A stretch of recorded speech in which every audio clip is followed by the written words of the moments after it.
do in terms of eliminating the estate tax, along what he wants to do in terms of corporate changes in the tax code, it costs about $5 trillion. Governor Romney then also wants to spend $2 trillion on additional military programs, even though the military is not asking for it. That's $7 trillion. He also wants to continue to push tax cuts for the wealthiest Americans. That's another $1 trillion. That's $8 trillion. Now, what he says is he's going to make sure that this doesn't add to the deficit, and he's going to cut middle-class taxes. But when he's asked, how are you going to do it, which deductions, which loopholes are you going to close, he can't tell you. The fact that he only has to pay 14% on his taxes when a lot of you are paying much higher, you know, he's already taken that off the board. Capital gains are going to continue to be at a low rate, so we're not going to get money that way. We haven't heard from the governor any specifics beyond Big Bird and eliminating funding for Planned Parenthood in terms of how he pays for that. Now, Governor Romney was a very successful investor. If somebody came to you, Governor, with a plan that said, here, I want to spend $7 or $8 trillion, and we're going to pay for it, but we can't tell you until maybe after the election how we're going to do it, you wouldn't have taken such a sketchy deal.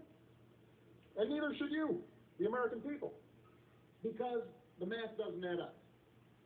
And what's at stake here is one of two things. Either, Candy, this blows up the deficit, because keep in mind, this is just to pay for the additional spending that he's talking about. $7, $8 trillion, that's before we even get to the deficit we already had. Or alternatively, it's got to be paid for not only by closing deductions for wealthy individuals, that'll pay for about 4% reduction in tax rates. You're going to be paying for it. You'll lose some deductions. And you can't buy this sales pitch.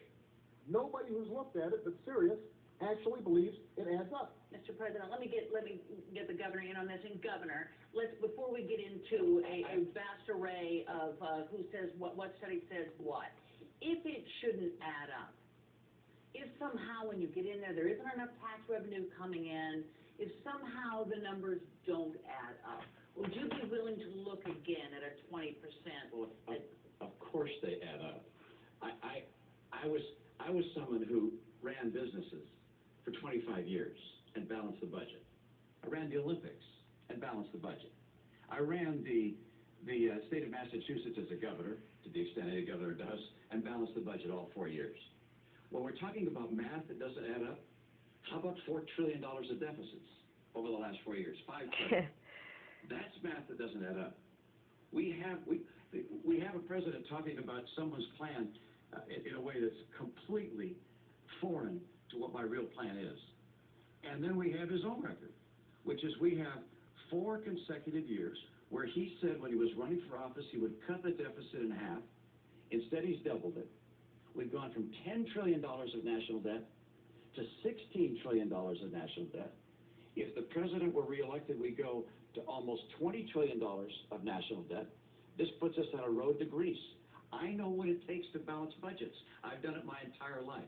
So, for instance, when he says, yours is the $5 trillion cut, well, no, it's not, because I'm offsetting some of the reductions, withholding down some of the deductions. And Governor, I need to have you both hang up. I understand the stakes here. I understand both of you, but I will get run out of town if I don't. Mr. President, I just described to you precisely how I do it, with a single number that people can put, and they can put their deductions and credits in. Mr. President, we're keeping track, I promise you. And Mr. President, the next question is for you, so stay standing. And it's Catherine Fenton who has a question for you.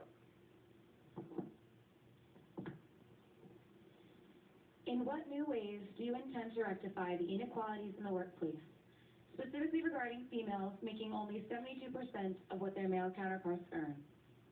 Okay, there's a great question.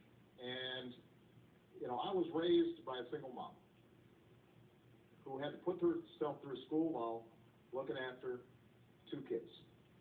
And she worked hard every day and made a lot of sacrifices to make sure we got everything we needed. My grandmother, she started off as a secretary in a bank. She never got a college education. even though she was smart as a whip. And she worked her way up to become the vice president of a local bank, but she hit the glass ceiling. She trained people who would end up becoming her bosses during the course of her career. She didn't complain. That's not what you did in that generation. And this is one of the reasons why the first bill I signed was something called the Lilly Ledbetter Bill. And this is named after this amazing woman who had been doing the same job as a man for years, found out that she was getting paid less, and the Supreme Court said that she couldn't bring suit because she should have found out about it earlier. She had no way of finding out about it. So we fixed that. And that's an example of the kind of advocacy that we need, because women are increasingly the breadwinners in the family. This is not just a women's issue, this is a family issue, there's a middle class issue, and that's why we've got to fight for it. It also means that we've got to make sure that young people like yourself are able to afford a college education. Earlier, Governor Romney talked about he wants to make Pell Grants and other education accessible for young people. Well, the truth of the matter is that that's exactly what we've done. We've expanded Pell Grants for millions of people, including millions of young women, all across the country. We did it by taking $60 billion that was going to banks and lenders as middlemen for the student loan program, and we said, let's just cut out the middlemen. Let's give the money directly to students. And as a consequence, we've seen millions of young people be able to afford college, and that's going to make sure that young women are going to be able to compete in that marketplace. But we've got to enforce the laws, which is what we are doing, and we've also got to make sure that in every walk of life, we do not tolerate discrimination. That's been one of the hallmarks of my administration. I'm going to continue to push on this issue for the next 4 years. Governor Romney, pay equity for women.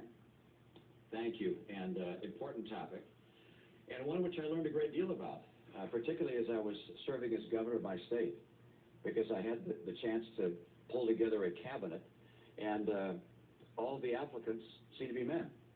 And I went to my staff and I said, how come all the people for these jobs are all men? They said, well, these are the people that have the qualifications. And I said, well, gosh, can't we find some women that are also qualified?